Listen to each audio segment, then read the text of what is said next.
The tropical sun beat down relentlessly on the vast expanse of the South China Sea, its golden rays glinting off the rolling waves. From above, the ocean looked peaceful, almost serene, as if nothing could disturb its surface. But beneath this calm exterior, a storm of tension simmered, invisible to the casual observer but palpable to those who knew the stakes. The South China Sea, a vital artery for global trade and a region rich in resources, has long been a flashpoint for territorial disputes. On this day, the BRP Sindangan, a Philippine Coast Guard vessel, was making its way through contested waters. Its mission seemed routine: to resupply the BRP Sierra Madre, a rusting World War II-era ship intentionally grounded at Second Thomas Shoal to serve as a Philippine outpost. Suddenly, the horizon darkened with the appearance of several imposing white-hulled ships. The China Coast Guard had arrived, their presence unmistakable, and their intentions clear. The Chinese ships, not only larger but also greater in number, began to maneuver with chilling precision. They boxed in the smaller Philippine vessel, cutting off its path and leaving it with nowhere to turn. Over the radio, stern warnings in Mandarin blared through the static, demanding the Philippine ship withdraw from what China claims as its territory, despite international law recognizing these waters as part of the Philippines' exclusive economic zone. The Filipino crew, though outnumbered and outgunned, stood their ground. Their faces were set with determination, aware that their actions were being watched not just by their countrymen, but by the world. The Chinese ships drew even closer, their water cannons ominously trained on the Philippine vessel. The tension was electric, every second stretching out as both sides waited to see who would make the next move. Without warning, a Chinese vessel rammed the Philippine supply boat, sending a jolt through its hull. Almost immediately, a torrent of high-pressure water erupted from the Chinese ship, shattering the Sindangan's windshield and injuring several sailors. The attack was swift, calculated, and left no doubt about China's willingness to escalate. The message was unmistakable. China was prepared to use force to assert its sweeping claims, regardless of international condemnation or the risk of wider conflict. Within hours, dramatic footage of the collision and the water cannon assault spread across social media and news outlets worldwide. What began as a regional standoff had now become a global flashpoint, drawing condemnation and concern from governments and observers around the world. This was no longer just a tense encounter at sea, it was the catalyst for a new and dangerous chapter in the ongoing South China Sea crisis, with the world watching to see what would happen next. The Ayungin Shoal incident is part of China's broader cabbage strategy, surrounding contested areas with layers of military, coast guard, and maritime militia vessels to squeeze out rivals. Artificial islands, runways, and missile sites now dot the sea, all justified by the sweeping, legally baseless 9-dash line.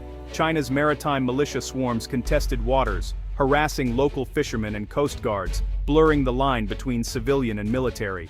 This relentless pressure is designed to wear down resistance without open war.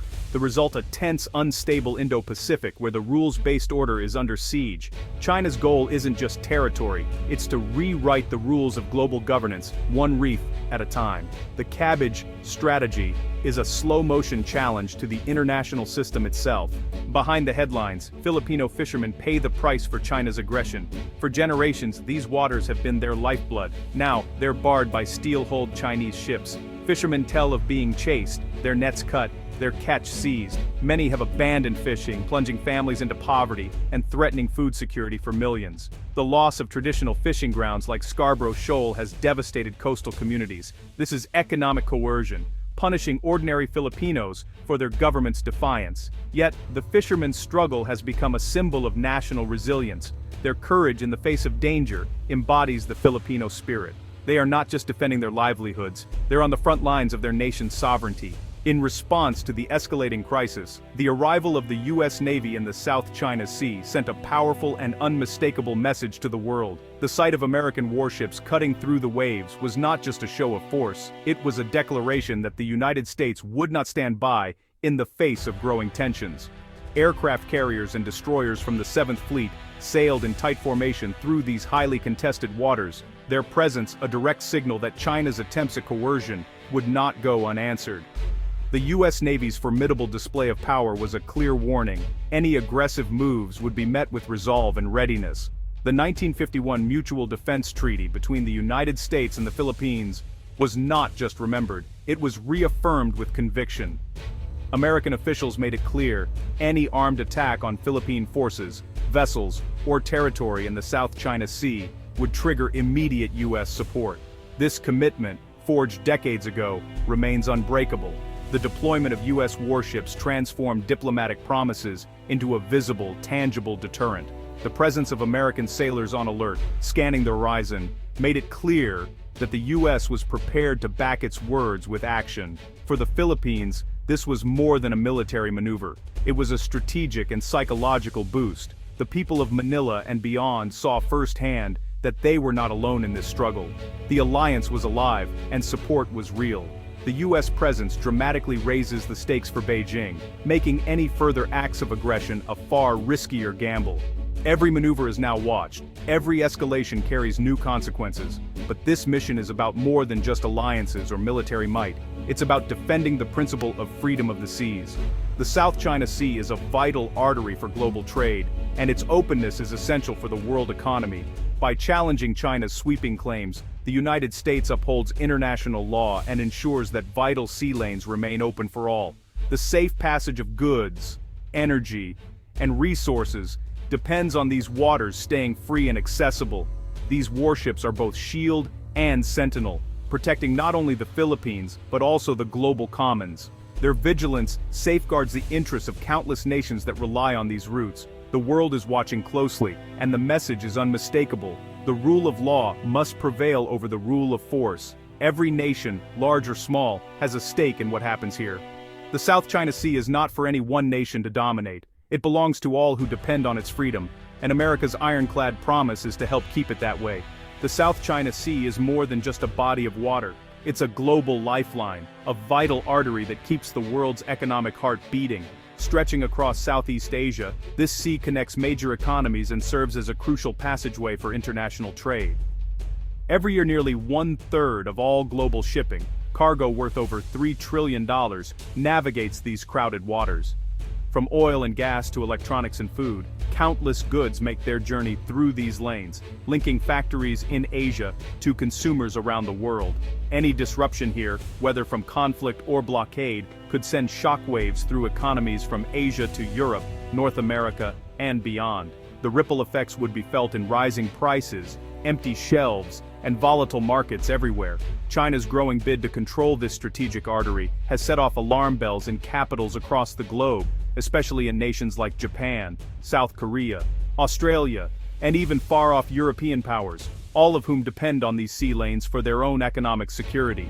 In response, these countries have ramped up their naval presence, conducting joint patrols and military exercises to signal their commitment to keeping the sea open and free. But the stakes are even higher. Beneath these waters lie vast reserves of oil and natural gas, resources that could power economies for decades to come. The competition to control and exploit these resources has only intensified, drawing in energy companies and governments alike, and making the region a flashpoint for potential conflict. China's efforts to block other claimants, like Vietnam and the Philippines, from exploring or fishing in their own waters have led to tense standoffs, raising the risk of accidental clashes and further escalation. This is not just a regional dispute, it's a test of the global order, challenging the rules and norms that have kept the peace for decades. If China succeeds in asserting its will, it sets a dangerous precedent. That might makes right, and international law can be bent by power. The fight for the South China Sea is, at its core, a fight for a stable, rules-based world where all nations, big or small, have a say. The outcome here will shape not just the future of international law, but the prosperity and security of the entire global community for generations to come. In 2016, the Philippines won a landmark legal victory at The Hague, invalidating China's 9-dash line and affirming Philippine rights in the South China Sea. The ruling was clear. China's claims have no basis in international law, yet Beijing dismissed the verdict and doubled down on its activities. This exposed the core tension: law versus power. The Philippines has the law, but China has the might to ignore it. Still, the ruling is a powerful diplomatic tool, rallying international support and isolating China on the world stage.